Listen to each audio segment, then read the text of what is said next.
Bienvenidos a este primer encuentro de conversaciones en el Salón de la Fundación Pons, donde vamos a repasar un montón de elementos de importancia, lo que consideramos la sociedad, en lo que consideramos los elementos que interesan a la sociedad.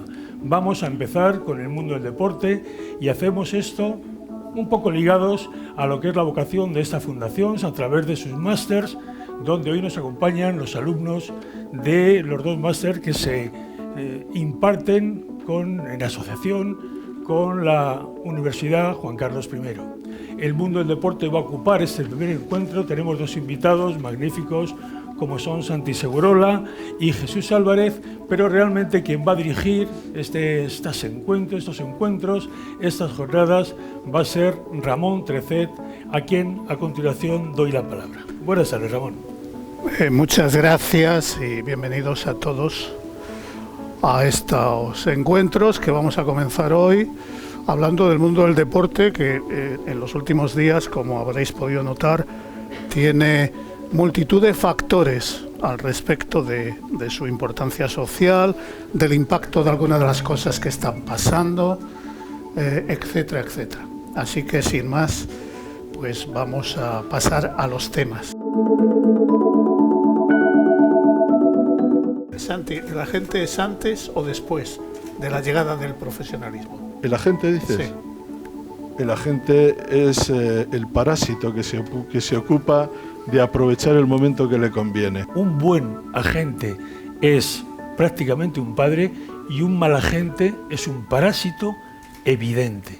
Por lo tanto, creo que tendría que haber, como si dijéramos, un conocimiento que pudiéramos transmitir para que la gente entienda que ese mundo, cada vez más enfocado al deporte, tiene o precisa de personas que puedan canalizar todas las posibilidades que se abren a un deportista ahora mismo. Pero es que luego ahora cualquier jugador que se precie, cualquier jugador que esté en segunda división, pues si no tiene un manager parece que no es nadie, ¿no? Entonces yo creo que también nos hemos dejado llevar por una tendencia y se han dejado llevar los futbolistas o los agentes, los parásitos, como definía Santi, como definía Juan, pues a lo mejor han aparecido también al olor de eso, de que esto es como la pólvora, esto corre como la pólvora, y que todo el mundo, cualquier deportista que se precie, pues quiere tener su representante, porque eso significa que eres importante, ¿no? Todo el mundo tiene agentes ahora, porque... Santi, Elvis Presley tenía agente. Sí, evidentemente tenía, y vaya gente además, el coronel. El coronel. El coronel Parque. Pero vamos a hablar de cómo son los agentes. Es decir, a mí la profesión de representante me parece muy honorable, pero todavía el otro día leí en el Sunday Times que muchos jugadores ingleses, todavía en activo y algunos retirados, han interpuesto una demanda porque se han sentido estafados por sus agentes en cuestión de inversiones que no tenían ninguna posibilidad de salir, pero que por la codicia y por el engaño también de sus agentes les han llevado a la ruina. Hemos llegado al caso de un agente que es más importante que las federaciones y casi es más importante que el presidente de la FIFA, que es el señor Méndez.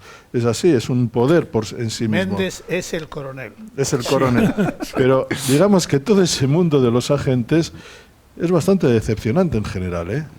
Mira, yo creo que en la vida, en todas las actividades profesionales que puedas elegir, tiene que existir un código deontológico.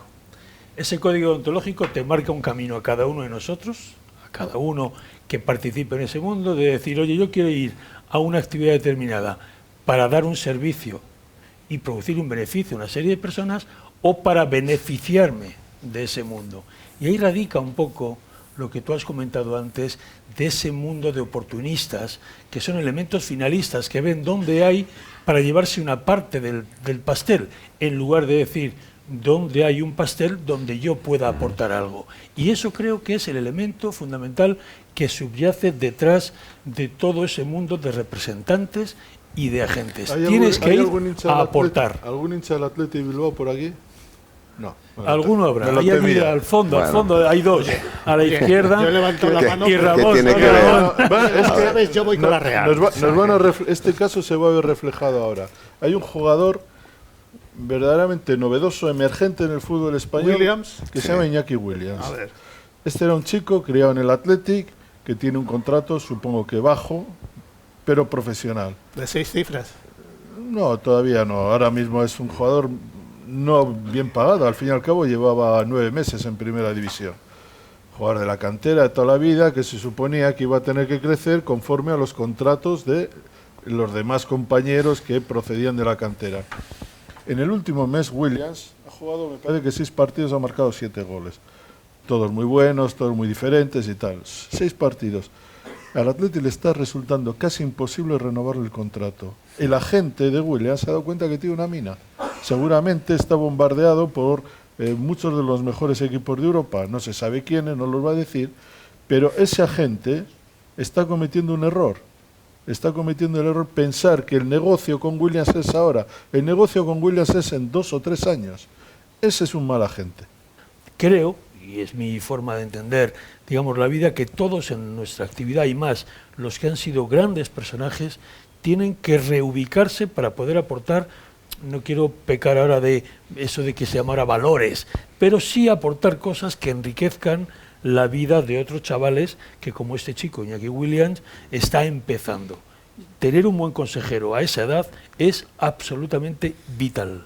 Lo que pasa es que a veces, más que un consejero, manager, una persona que te dirija, también yo creo que es una función del director deportivo. Es decir, tú puedes saber lo que un jugador te va a dar viéndole. Lo que no puedes pretender es que porque haya metido 7 goles en 6 partidos lo consideres ya un supercrack, porque puede estar en racha. Oye, mira, Cristiano Ronaldo, mira los goles que metió la temporada pasada y los que está metiendo esta.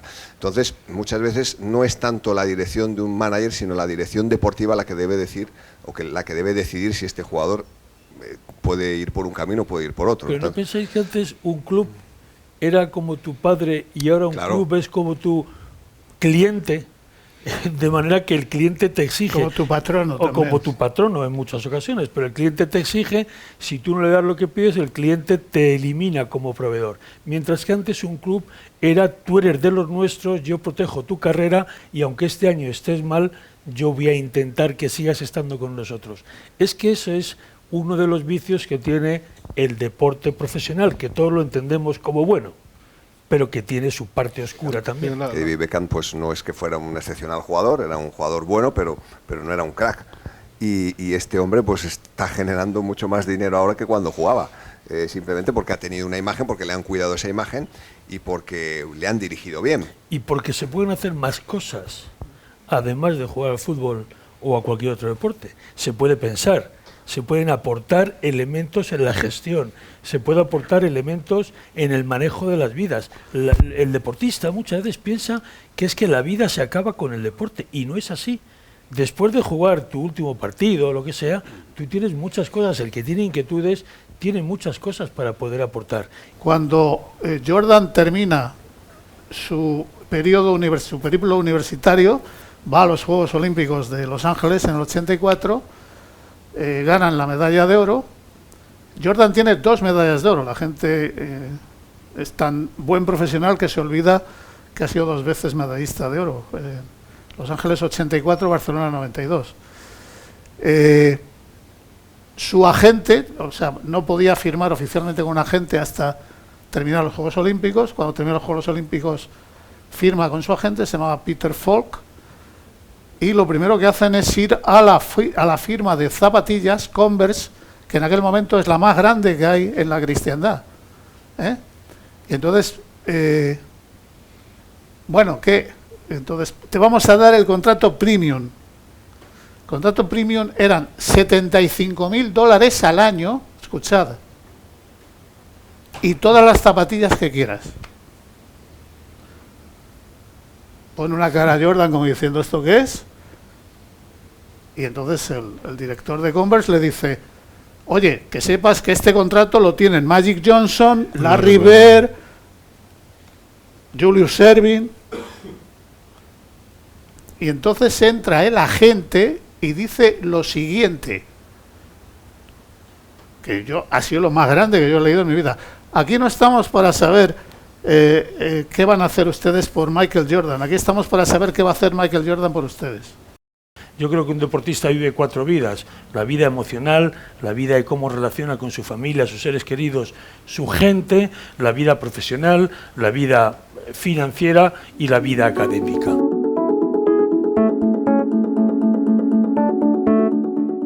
¿Consideramos en este momento, Santiago, por ejemplo, el deporte como una industria? No solo lo considero como una industria, sino la considero como una de las principales industrias de la sociedad actual, de la sociedad de consumo. Es una industria espectacular, como decía un poco Santi, es una industria espectacular, de espectáculo.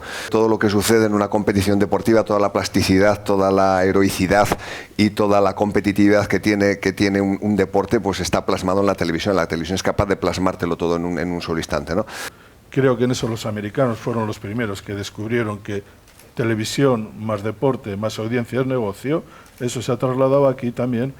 Y hay deportes, por ejemplo, el fútbol, que eso lo he interpretado maravillosamente. Lo he interpretado primero porque es un deporte de 90 minutos, que es la duración de una película. Segundo, porque es un deporte que genera expectación en todo el mundo. Es decir, todo el mundo se ve representado. Puede haber un jugador de Japón, de Gabón, de tal, de no sé qué. Y tercero, hay un sistema de competiciones fabulosos para ser emitidos por televisión, para ser aprovechados por las tecnologías. Los poseedores de los derechos de los acontecimientos deportivos se exceden un poco en sus pretensiones a la hora de que ese producto se vea en una televisión, porque tú lo que no puedes hacer es que si un deporte no tiene un gran seguimiento, no está masificado, no lo siguen las masas, no tiene un gran número de aficionados detrás, lo que no puedes hacer es cobrar como si tuviese un número, como si fuese el fútbol, ¿no? Que yo creo que todas las federaciones o todos los deportes al final se terminan fijando y se terminan mirando en el fútbol, pero el fútbol es otra cosa, porque el fútbol genera otra serie de cantidades, otra serie de intereses. No hay más que ver los estadios cómo están cada domingo. Un deporte sin grandes estrellas no te sirve para nada. Un deporte, los americanos, el deporte americano, ¿qué es lo que te genera? Antes que nada, antes que competición, te genera estrellas. Luego ya veremos qué pasa con la competición. Habla Jesús con razón de que la gente quiere ver a las estrellas. Yo me jugaría bastante a que la mayor parte del aficionado medio no conoce a las grandes estrellas actuales del atletismo. Al atletismo lo está salvando Usain Bolt, hay que decirlo así, que tiene un nombre que trasciende el atletismo. Pero sin Usain Bolt prácticamente no existiría nada. Nada que tuviera que ver con eso que significaba Coe Jovet en los años 80, que significaba Carl Lewis, que significaban todos aquellos grandes monstruos que pusieron el atletismo en eso que hemos llamado espectáculo. Yo no soy tan pesimista como dice Santiago, de que el atletismo va a terminar de ser el leitmotiv o uno de los deportes. Ya se sabe que la primera semana de los Juegos es natación y la segunda es atletismo. Voy a dar un dato esto te dice bastante cómo ha cambiado el deporte. En 1974, en los campeonatos del mundo de fútbol, todos los estadios que se construyeron en Alemania tenían pista de atletismo. Todos, excepto uno, que era el del Borussia Dortmund. En el 2006, todos los estadios que se construyeron, es decir, no tantos, habían pasado 28 años, todos los estadios que se construyeron para el Mundial de Alemania 2006, solo había 2 que tenían pista de atletismo. El Olímpico de Berlín, que no se podía retocar, y el de Stuttgart. El de Stuttgart ya no tiene pista de atletismo tampoco. Es decir, eso te dice cómo ha cambiado, porque Alemania define mucho lo que es el deporte. Es decir, un país que ha cambiado esa estructura mental deportiva en 30 años. La llegada de las nuevas tecnologías, ¿no? Nuevas tecnologías. ¿De qué manera ha afectado a vuestro trabajo? Digamos, no como impacto inmediato, sino en el transcurso del tiempo, si ha cambiado pareceres vuestros, evoluciones vuestras al respecto de afrontar lo que hacéis. Uno trabaja en un medio escrito que ya, bueno, los medios ya no son ni escritos, son globales. Exacto. No sabemos lo que somos. Y otro en televisión, estamos palpando, ¿no? ¿Cómo ha afectado la llegada de las nuevas tecnologías al trabajo que hacéis cada uno en vuestro ámbito? O sea, yo creo que las tecnologías en el deporte en general y para nuestra profesión en particular han sido fundamentales. O sea, hemos avanzado más en los últimos 5 años que yo creo que en toda la historia del deporte, ¿no? Y tiene también una cosa buena, y es que, bueno, las tecnologías, hay muchos deportes que le han venido muy bien. Repetición de jugadas, comprobar jugadas polémicas que tú pides reclamación al árbitro y te las tienen que ver, como en hockey hierba. Mis hijos se dedican al hockey hierba y yo al principio veía que... Penalti corner. No, penalti corner no, pero que hay jugadas que se pueden reclamar y que las visiona el árbitro y que puede decidir si ha sido esa jugada, ha sido penalti o la ha dado... El famoso gesto así ¿Sí? se inventó en hockey hierba. Bueno, pues se pueden volver a ver las jugadas. Yo creo que en todos los deportes han evolucionado, menos en el fútbol. En el fútbol yo creo que ha sido un poco el campo que no se ha experimentado todavía todo esto, porque a lo mejor si el fútbol tuviese o aplicase estas tecnologías que se aplican en otros deportes, dejaría de ser fútbol. Yo me acuerdo que, no sé si en broma o en serio, pero una vez le preguntaron a Platini que por qué no hacían lo de, o a Blatter, no recuerdo, si lo del gol fantasma, que por qué no metían ya esta tecnología en el día a día. Y dice, mire usted, si hacemos esto, ¿de qué va a hablar la gente durante la semana? Si esto ya se va a resolver en el instante, vas a saber si fue gol o no, lo que dijo el árbitro y tal. Dice, ¿de qué se va a hablar durante la semana si ya en el transcurso de los partidos te dan la solución? Yo creo que en ese sentido, pues no sé si las tecnologías ahí tienen algo que aportar o tendrían algo más que aportar que lo que aportan, o a lo mejor la gente que dirige en estos momentos los destinos del fútbol, que ya hemos visto cómo se las gastan, pues tendrían que también abrir la mano a que entrasen esas nuevas tecnologías en el deporte, que yo creo que son necesarias tanto para el propio deporte en sí y como herramienta después para nosotros como informadores, el hecho de estar a la última en todas estas cosas. Yo creo que las tecnologías van a llegar no desde los informadores, sino desde el público. Es el público el que va a utilizar estas nuevas tecnologías para de alguna manera interactuar entre todos lo que son los grandes colectivos de aficionados o de personas interesadas con el deporte, para dar una interpretación que no sea la oficial, que sea la oficiosa, la que de alguna manera compete a las emociones de cada uno de los espectadores, del que estando allí analiza una jugada siendo aficionado de un club, el que la analiza siendo aficionado del otro, el que ve una emoción determinada en una acción épica, el que de alguna manera piensa que lo que se está produciendo allí es un espectáculo bochornoso. Pues todo eso creo que va a condicionar el futuro gracias a las nuevas tecnologías, independientemente de lo oficial, de los derechos, de los clubes, de las televisiones, de todo ese mundo que ya todos entendemos como habitual. Yo pertenezco a un mundo de dinosaurios, tengo que aceptarlo así. Formo parte de eso que se llama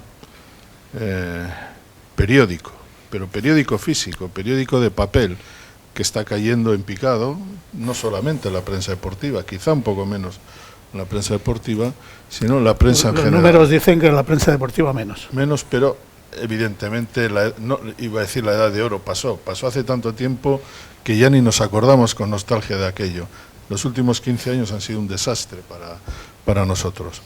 En los años 80 y 90 el periodista deportivo era un gurú, por decirlo de alguna manera. Había muy pocos partidos que se transmitieran por televisión, uno a la semana en televisión española. Bastante. No sé, y además yo recuerdo que José María García llegó a decir que la televisión iba a matar al fútbol. O sea, el debate no era si la televisión iba a trasladar al fútbol a otro escenario grandioso, sino que la televisión iba a acabar con el fútbol. Pero importan más que nunca las opiniones de determinados periodistas, que son los que o tienen prestigio, se han ganado una cierta fiabilidad, o dos, los que no tienen prestigio, pero se han ganado un puesto en todos estos programas deleznables, que son los que ahora ocupan la programación deportiva, especialmente futbolística. Ya en ese aspecto lo que digan les importa poco, pero es muy importante lo que dicen, porque forman parte de ese espectáculo que nos remite a la prensa del corazón, donde el periodista no hace de periodista, sino hace de personaje. Y esos sí que tienen un cierto éxito, tienen bastante éxito, probablemente con un recorrido limitado. Pero esa es, digamos, la salida que ha cobrado, que ha tenido muchos de los periodistas, casi todos de mi generación, para reubicarse en un mundo nuevo. Y es el abandono mi condición de periodista, me convierto en un personaje, soy una parodia de mí mismo, pero vivo. Y esa es la cuestión, es un poco triste. ¿Cuánto tiempo entre el final del partido hasta que entra la crónica, ¿cuánto tiempo te dan? Media hora. Y son 1000 palabras, ¿eh? Es un ejercicio muy... Tiene los dedos desgastados.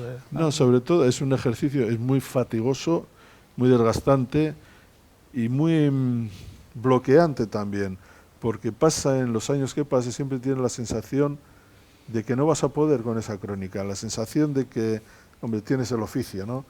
Pero el oficio no te evita la sensación del miedo al vacío, de que no tengas nada que decir, o de que se esté cerrando la edición y tú no estés ni empezando la crónica. Entonces es una sensación muy angustiosa que esa no te la va a evitar nadie, porque el periódico, vaya bien o vaya mal, va a salir al día siguiente. Al final también tiene su gracia, ¿eh? Yo, por ejemplo, voy a contar una anécdota de cómo nos perciben en los periódicos. Cuando trabajé en El País, en los Juegos Olímpicos de Atenas, 2004, se disputó la final de 100 metros a las 10 menos 10 de la noche. Una final de 100 metros son entre 9,80 a 10 segundos. Lo jodido que es contar algo que dura 10 segundos en una página y media o 2 páginas.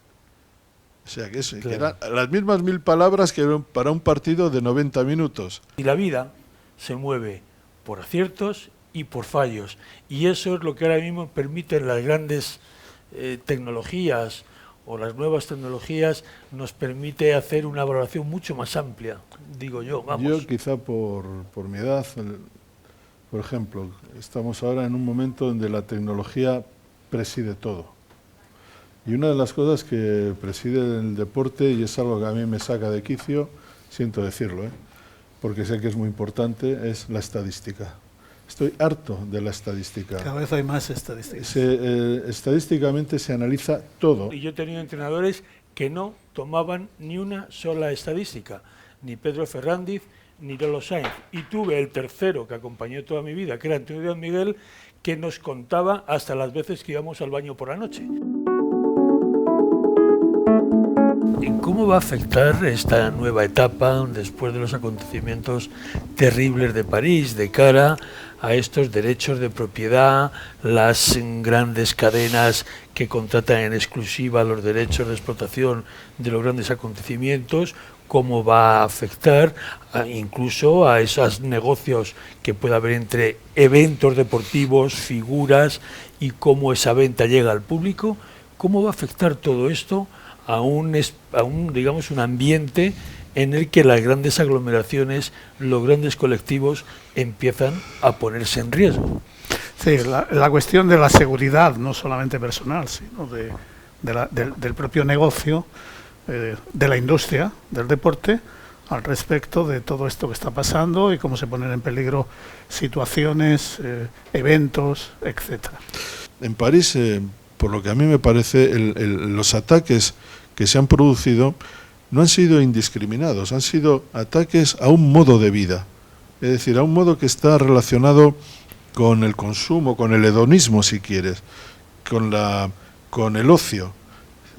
Un concierto de rock, un concierto de rock, un partido de fútbol y una cena entre amigos. Y unas terrazas. Entonces, digamos que eso es lo que la civilización, lo que nos ha dado la sociedad, el ocio y la sociedad de consumo en este tiempo, es tiempo libre para disfrutar.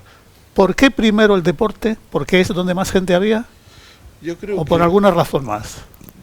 Estos chiflaos están ahora mismo en esa especie de regreso a un mundo medieval, donde todo lo que tiene que ver con la sociedad actual, capitalista o no capitalista, pero sobre todo, digamos, la sociedad del ocio, la sociedad del abandono, del hedonismo, de todo aquello que para ellos significa la impureza, es motivo de ataque. ¿No os preocupa que todo eso pueda suponer una contracción terrible de gente que no quiera estar implicada en un acontecimiento que al final puede ser muy desagradable recordar? Por ejemplo, grandes patrocinadores de grandes eventos, y que alguien diga, oye, yo a lo mejor soy el segundo peldaño contra quien pueden atentar por proteger este tipo de acontecimientos. Cuando pasó lo de Múnich, sí, que en tiempos modernos podría Bueno, ser aquello fue tremendo. tremendo, La por gente, supuesto. Pero no, conocéis lo de Múnich, ¿no? Múnich 1972, Juegos Olímpicos. Hay una peli que se llama Múnich. Buenísima, además. Sí, en mi Muy opinión. buena, sí, señor. No sé, ningún sponsor dejó de patrocinar. Bueno, entonces los Juegos No sé Olímpicos si era no distinto estaban entonces. sponsorizados de forma oficial, no había el despliegue. Ya, pero fue la constatación de que ese mundo era vulnerable también. Sí, y sí. sigue siendo vulnerable. Bueno, yo estaba Y sí, allí, o sea, tú y puedo decir jugaste aquel... que yo estuve en aquellos Juegos Olímpicos. Y al día siguiente jugasteis. Bueno, claro que al día siguiente jugamos y esa tarde hubo competiciones y durante ese día hubo competiciones. Yo creo que como el negocio es tan importante, no va a parar. Hay una tendencia a decir que no hay que mezclar política y deporte. Imposible. Pues ya está, ya me has contestado.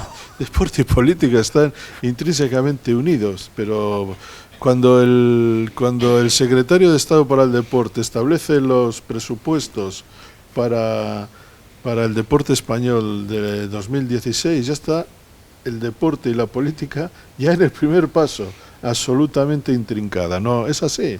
Los que hablan de que política y deporte deberían estar separados se olvidan de que política y deporte caminan paralelamente. Ahora, otra cosa es que a veces se miren y se hagan los despistados y no se miren, pero todo es política, lo decía Gramsci, y todo es política en el fútbol, en la cultura, en la vida, en todo, absolutamente. Y porque la sociedad al final es el último receptor de esos dos grandes mundos, o 3 o 500 grandes mundos. No quiero dejar de agradecerte, Santi, de verdad, el esfuerzo que has hecho para estar aquí, como a Jesús, que sé también que se ha venido Encantado de estar aquí. de la entrega de los premios, y es una forma nueva de entender no solo el deporte, que es una de las jornadas, sino entender otros temas de gran impacto social para un grupo de personas, entre las que nos incluimos Ramón y yo, que queremos de alguna manera transformar nuestra sociedad, hacer que esto tenga un rango universitario, y agradezco a todos los alumnos que nos hayáis acompañado, porque en definitiva estas reuniones lo que tratan es de daros motivos para que penséis por vosotros, para que estéis de acuerdo, para que os enfrentéis y para que en definitiva viváis vuestra vida con ideas nuevas, novedosas, que puedan aportar grandes cosas a nuestra sociedad. Por lo tanto, gracias a todos y enhorabuena a Pons, realmente, que es quien nos ha brindado este salón y estas conversaciones para iniciar un camino que espero que sea muy largo. Gracias a todos. Gracias a vosotros.